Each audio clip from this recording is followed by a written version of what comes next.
With each release, we celebrate some of the big new features. But for me, one of the most exciting things are the smaller changes which occur under the hood. And in this video, I want to share with you 10 of my favorite things associated with the last couple of releases of Business Analyst, that's 7.1 and 7.2. You might have missed many of these features, but I want to share with you how they're really transforming the way that we can do visual storytelling and visual analytics.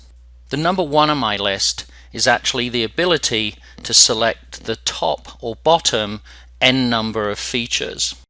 What I mean by that is creating a chart that looks like this, the top 5 matching segments in my area. So before, you would have to show all of the features associated with, in this case, a 5, 10 and 15 minute drive time. By combining segment ranking and the top 5, I've generated a really powerful visual dialogue to understand how those segments vary across my different areas. Number 2 on my list is the Waffle chart.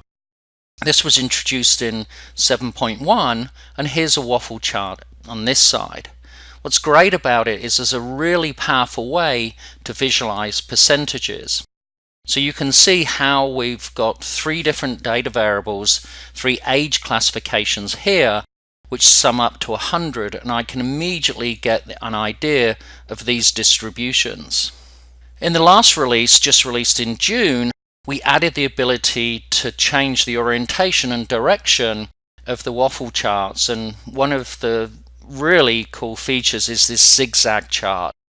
So for these 4 different types of education, I'm able to start them in a different corner, and they grow in a different direction, zigzagging out of them. It's a really powerful effect, but it's also very, very easy to understand all of those different distributions. Number 3 is the stacked bar charts and the ability to use proportions. So in this chart here, I'm taking the home values, I've picked 5 values, and the change year to year. So between 2019 and 2024, our 5-year forecast. And what you can see is I'm actually comparing the 2 side by side, and I'm showing the numbers of homes in these different categories across these different drive times, and I'm able to see how the proportion of those homes change. This is really powerful rather than just getting absolute numbers. Also, you might notice under the chart I'm showing the minimum and maximum variables associated with those 5-year change categories. This is another favorite feature from the 7.2 release. If you're a fan of line charts, one of the great new features is the ability to stack them and fill the area underneath. This allows us to create a whole new set of effects by using transparency as well. And you'll see in my example I've used striping. To the right of that line chart is another bar chart, this time stacked vertically. Here I am in editing mode to show you exactly how these were built. You'll notice as we edit this top 5 segment chart some of the new features which have been added. We haven't added new categories under the chart options, we've just expanded on the existing capabilities. And in this example, one of the things that you'll see that I've done is I've selected ascending to the sorting mode. That was introduced in version 7.0 late in 2018. And then I'm applying a filter here and using the top n and setting that to 5. I've got options like the bottom n, above an average, below an average, or within a range.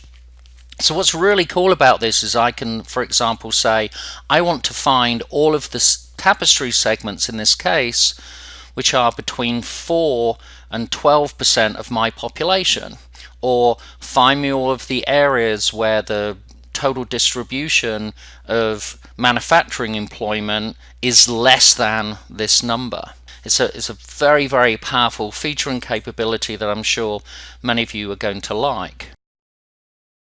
When we look at the bar graphs themselves, there's a couple of other things which have been added in terms of data labels. We can do this thing called show data weights in the series.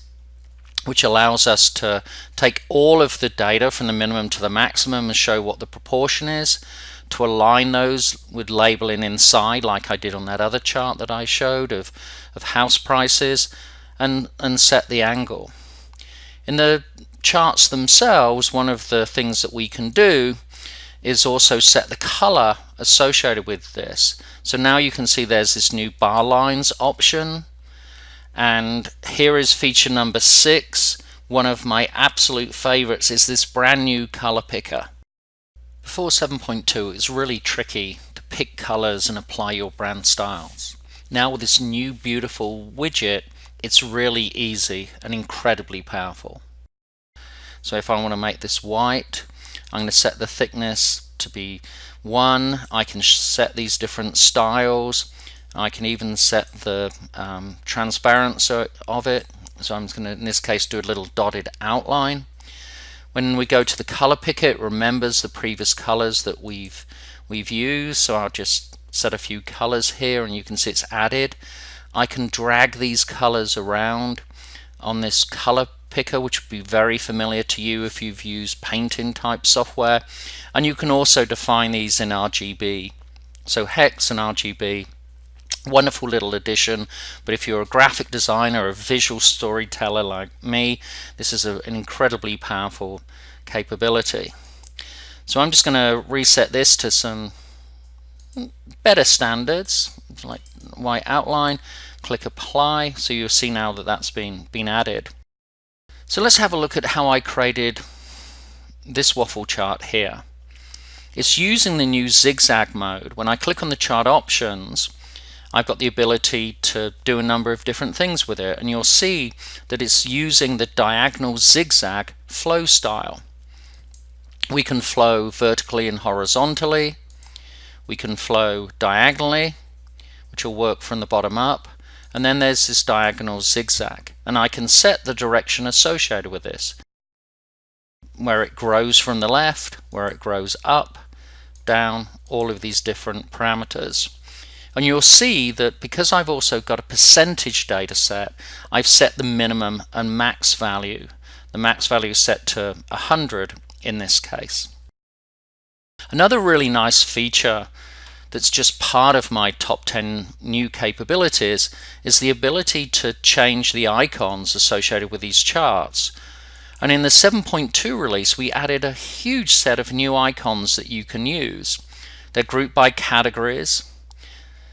Some of them are familiar from previous release, but there's more than 150 new symbols that we've added into this release, and I hope you enjoy making waffle charts with them. One of the smaller features, but again really powerful, is the ability to remember styles. So when I look at this piece of text, I've styled it in a way that I really like. I can now go in and take that style and copy it, go to another piece of text and paste that style on top of it. So I can automatically create a whole set of consistent libraries associated with my text elements. And the same thing is true when you're using cells within tables. Now also don't forget that we added things like longer undo list, and then there's a beautiful thing called the layers folder, which allows me to look at the different layers that I've got in my view and turn these on and off. And this is really powerful and useful when I want to reorder layers. That's something that's been around for nearly a year now, but many of the people I talk to don't know that it's available. And similarly, you can have multiple pages in an infographic. So here's the second page that I showed before. You can see we've got this area chart under here, and what I'm going to do is going to go inside and show you how this one was built. Again, it's using the fill area under lines, and I've got the ability to set the area transparency. And we've also enhanced the way that you can set the line style and marker color too. So I can set a color, a thickness, a style for both the line and the marker. These are small additions, but they're really powerful ways of extending your infographics. One of the features that, again, on the copy-paste capabilities is the ability to duplicate an entire chart or copy it. This allows me to duplicate a panel which is on one page and simply paste it onto another page. I'm going to go up here, and now I'm just going to paste that copied panel into my view, and I can go inside and quickly change the style of this, and we'll go back to using, say, a horizontal bar chart. And you can see that this is using the color options that I had set up before, so I won't have the right type of colors associated with that. But to do that, I use the themes. So number 8 in my list is the ability to set color styles and color themes. And this is a powerful capability that allows me to reconfigure all of the elements on my display. So here I'm just jumping between different themes, and you'll see that my infographic is responding automatically associated to these different themes and these different colors. And I just want to highlight that we can individually set the themes below for things like these waffle charts and these different styles. So themes are really important, powerful capability that you can use and apply. Another feature that many people haven't used is the nearby element that was added over 2 years ago. And one of the things it allows us to do is to create these different business types. So I can curate on a set of businesses. In this case, let's go and say I want to find the nearby banks, and I can just apply this. And here we have a table. And when I run the infographic, this table will automatically be updated to count the number of banks which are inside the 5, 10 or 15 mile drive time. And one of the nice things is we can just go and change the style. So we've got this ability to jump into a summary count, and now associated with this I can very quickly go inside and change the styles for this. And of course you can change things like the icon color, the text color, font size, and the actual text itself, all the familiar functionality that you're used to in infographics. That's all the editor I want to do for now. So let's save this infographic and show you the results. Here we are back in the map viewer, so let's run that edited infographic and see what it looks like. So here's the final result. Remember, on that red text, although I applied the style, I used undo to go back over it. I've changed the outline color on my tapestry segment charts. And on the second page, my area chart now uses transparency. Finally, on the third page, my summary nearby chart shows me the number of banks in each one of the different drive times, 5, 10 and 15 minutes. So thank you. I hope you enjoyed this video, and watch out for new ones coming shortly.